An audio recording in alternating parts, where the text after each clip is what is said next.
Assalamualaikum warahmatullahi wabarakatuh.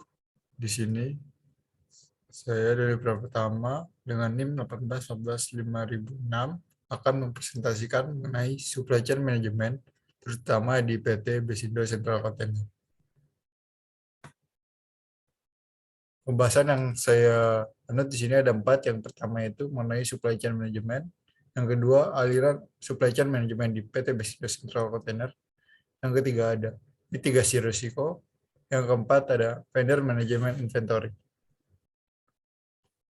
Supply chain management merupakan manajemen rantai pasok atau integrasi aktivitas pengadaan bahan dan pelayanan, pengubahan menjadi barang setengah jadi dan produk akhir, serta pengiriman ke pelanggan. Tujuan dari SCM sendiri adalah untuk mengendalikan persediaan dengan manajemen arus material.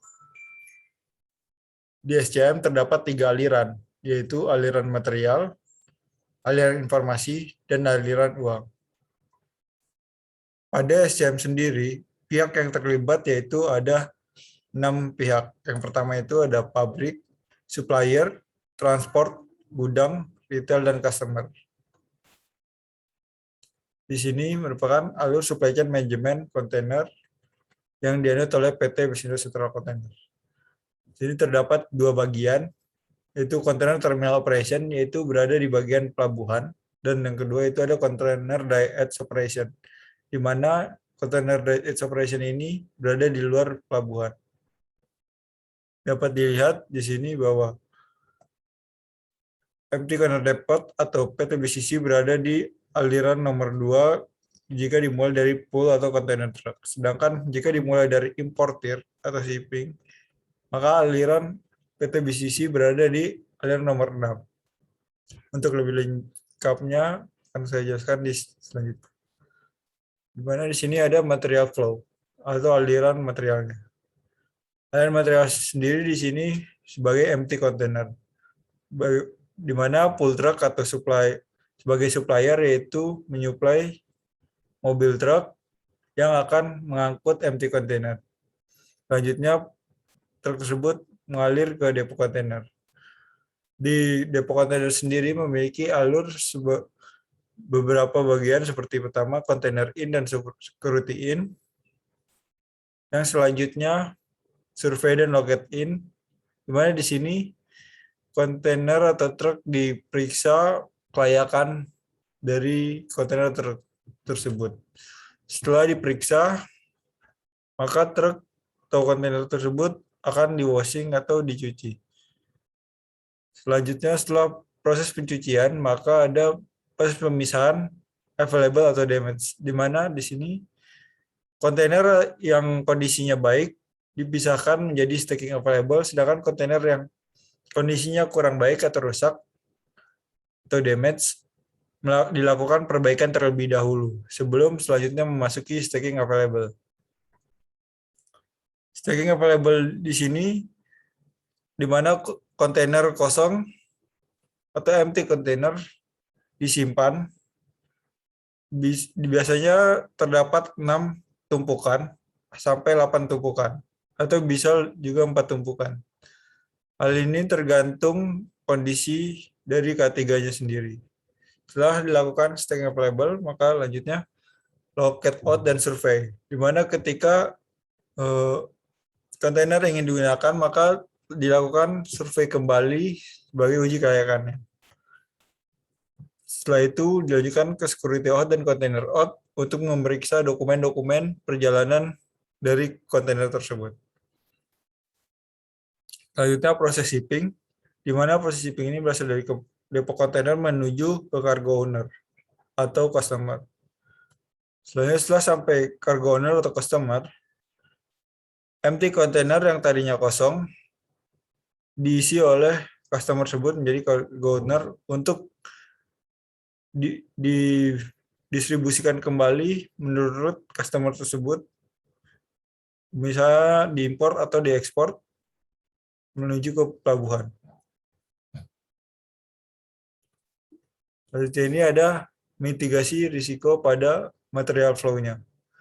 Di sini di mana ada ketika proses supplier di bagian pool truck, Risikonya itu terdapat supplier tidak dapat memenuhi kebutuhan mobil truk yang diperlukan untuk proses pengangkutan empty container. Sehingga di sini dapat terjadi mitigasi risikonya. Bagian dari pengadaan tracking membuat daftar supplier atau pool truk yang dapat dan pernah memenuhi pasokan mobil truk. Jadi, apabila supplier tidak dapat memenuhi kebutuhan mobil truk, maka masih ada supplier lainnya yang berada di dalam daftar atau list. Yang kedua itu risiko atau hambatan pada suppliernya sendiri, terdapat keterlambatan dalam proses pengiriman truk oleh supplier untuk memenuhi kebutuhan pengiriman empty container. Di mana mitigasi risikonya, perusahaan melakukan koordinasi jadwal pengiriman truk dengan supplier dan mengkomunikasikan sanksi apabila truk telat dalam proses pengiriman. Selanjutnya itu pada proses depo kontainer, bagian container in dan security in. Risiko atau hambatan yang terjadi yaitu penjadwalan pemeriksaan truk yang datang mengalami keterlambatan karena kesalahan komunikasi antara bagian penjadwalan, petugas, dan petugas security. Di mana mitigasi risikonya, perusahaan membuat sistem yang meminimalisir komunikasi sehingga tidak terulang kesalahan informasi. Untuk proses selanjutnya, di bagian survei dan locating, kesalahan survei kondisi truk sehingga waktu angkut kontainer menjadi lama. Mitigasi yang dapat diambil yaitu perlu adanya training mengenai survei kondisi truk kontainer pada pegawai secara berkala sehingga pegawai tidak melakukan kesalahan dalam proses survei. Selanjutnya pada subproses available to damage, di mana kesalahan penempatan kontainer yang kondisinya baik dan kondisi rusak dikarenakan kesalahan komunikasi dengan bagian survei kontainer.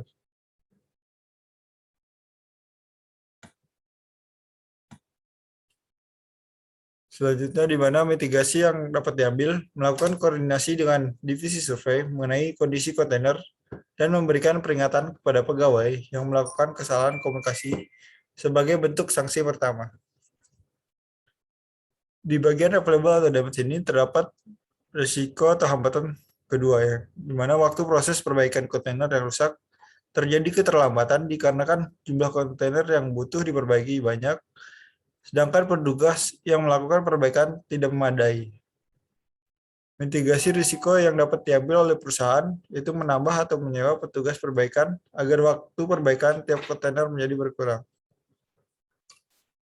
Selanjutnya pada subproses locate out dan survey out.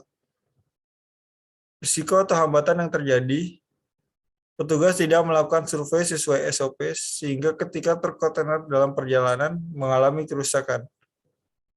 Mitigasi yang dapat diambil yaitu perusahaan memberikan arahan kembali mengenai SOP di setiap pekerjaannya dan memberikan training kepada pegawai yang bekerja di bagian survei.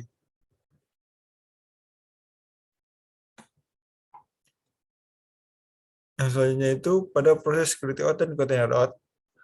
Risiko atau hambatan, petugas lalai dalam pengecekan surat jalan driver, sehingga kontainer tidak bisa masuk ke dalam daerah supplier dan pelabuhan. Mitigasi risiko yang dapat diambil yaitu diberikan sanksi kepada petugas yang lalai dan memberikan pelatihan sehingga petugas tetap mengikuti SOP yang telah ditentukan oleh perusahaan. Selanjutnya pada proses shipping, di mana risiko atau hambatannya kendaraan mogok dalam perjalanan. Mitigasi yang diambil, dilakukannya pengecekan rutin kendaraan dan dilakukannya pengecekan sebelum kendaraan melakukan perjalanan. Yang terakhir itu proses customer, di mana cargo owner, risiko yang ada yaitu pelanggan merasa tidak puas dengan kontainer yang didapat. Sehingga perusahaan mengambil mitigasi sebagai berikut. Perusahaan melakukan survei kepuasan pelanggan dan membuat standar baru yang menyesuaikan dengan keluhan yang dialami oleh customer. Sedangkan hambatan atau risiko yang kedua yaitu kontainer yang didapatkan mengalami kerusakan. Di mana mitigasi yang dapat diambil, perusahaan menukar kembali kontainer dengan kontainer yang kondisinya baik dan tidak ada kerusakan. Sedangkan untuk mitigasi keduanya yaitu perusahaan melakukan evaluasi mengenai kontainer rusak yang lulus uji survei dan dapat keluar dari depo kontainer. Selanjutnya yaitu aliran informasi atau information flow. di mana di sini pada tahap awal terjadi aliran informasi antara depo kontainer P2BCC bagian tracking kepada supplier truk yang ini melakukan order kebutuhan mobil truk dengan mengirimi purchase order dan kebutuhan mobil truk kepada supplier. Kemudian supplier akan mengirimkan kebutuhan mobil truk sesuai pesanan pada purchase order. Di mana pada tahap kedua ini terjadi aliran informasi antara bagian penyimpanan dan pengiriman empty container. Bagian pengiriman empty container akan mengirimkan dokumen pemesanan empty container, delivery time, dan dokumen shipping lainnya yang dibutuhkan. Sedangkan pada tahap ketiga ini terjadi aliran informasi bagian shipping saat pengiriman empty container ke cargo owner. Pada tahap ketiga ini, surat-suratnya yaitu ada inventory empty container status dan order plan container.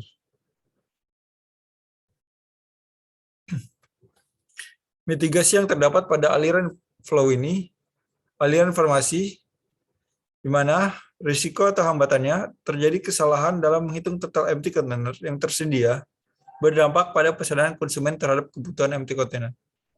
Di mana mitigasi yang risiko yang dapat diambil, melakukan pengecekan dan perhitungan ulang total empty container yang tersedia oleh bagian stacking container sebelum diserahkan ke bagian kepala lapangan. Yang kedua, meningkatkan kinerja bagian tracking dan survei kontainer agar tidak terjadi miscommunication. Sedangkan risiko atau hambatan kedua pada information flow ini, kurang jelasnya pemberian informasi mengenai total permintaan dari konsumen yang mempengaruhi terhadap persediaan empty container dan truk. Sehingga dapat diambil mitigasi risikonya, lebih menjalin dan meningkatkan koordinasi antara bagian konsumen relationship dengan konsumen tersebut. Sedangkan risiko atau hambatan yang ketiga terdapat keterlambatan pengiriman truk dan supplier karena kesalahan dalam memberikan informasi jadwal pengiriman empty container konsumen. Pencatatan jadwal pengiriman empty container sebaiknya dilakukan pengecekan kembali setelah memberikan informasi kepada pihak supplier truk.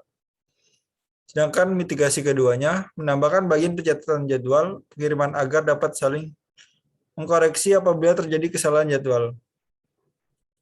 Yang keempat, risiko atau hambatannya yaitu dokumen shipping yang diberikan oleh pihak konsumen kepada depo kontainer tidak sesuai sehingga terjadi keterlambatan pengiriman.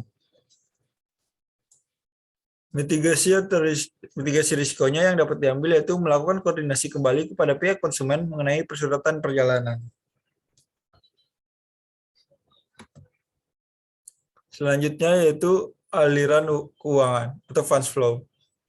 Di mana di sini terdapat aliran keuangan antara depo kontainer dengan pool truck. Yang kedua yaitu antara cargo owner dengan depo kontainer. Yang ketiga yaitu antara shipping dengan cargo owner. Di mana yang pertama antara PT BCC dengan supplier truk dalam pemenuhan mobil truk pengangkutan kontainer. Metode dalam aliran keuangan ini pembayaran menyesuaikan kesepakatan kedua belah pihak, yaitu payment terms dan invoice. Di mana pembayarannya menggunakan payment credit. Selanjutnya itu antara cargo owner dengan depo kontainer, di mana ketika cargo owner memesan empty container kepada depo kontainer, pembayarannya melalui kredit. Sedangkan selanjutnya informasi dari keuangan yakni antara cargo owner dengan pihak shipping, di mana cargo owner membayar biaya shipping kepada pihak shipping untuk mengantarkan empty container ke pihak cargo owner. Sedangkan mitigasi risiko pada funds flow ini atau aliran keuangan ini yang dapat diambil, yang pertama ada risiko atau hambatan terhadap perubahan kurs mata uang asing, di mana mitigasi atau risiko yang dapat kita ambil yaitu semua kontrak jual beli diusahakan dalam bentuk mata uang rupiah. Yang kedua, bekerja sama dengan konsultan internal untuk memprediksi keuangan yang lebih baik.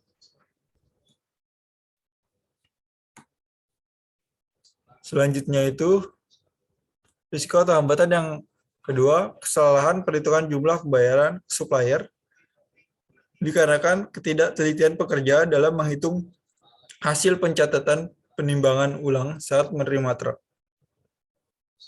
Mitigasi risiko yang diambil yaitu perusahaan melakukan pencatatan jumlah truk yang masuk dengan benar sehingga tidak terjadi kesalahan jumlah pembayaran. Yang kedua, diperlukan adanya pengecekan ulang agar jumlah yang dibayarkan sesuai dengan yang didapatkan dari supplier. Sedangkan risiko atau hambatan yang ketiga, keterlambatan pembayaran ke supplier dikarenakan pekerja lalai melakukan pembayaran.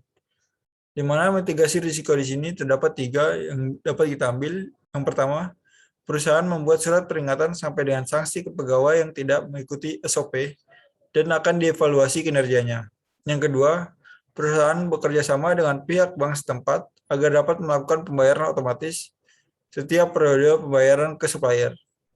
Yang ketiga, kedua perusahaan yang terlibat melakukan kerjasama dan koordinasi yang lebih baik dengan cara melakukan monitoring atas kewajiban pembayaran. Yang selanjutnya itu bagian vendor management inventory.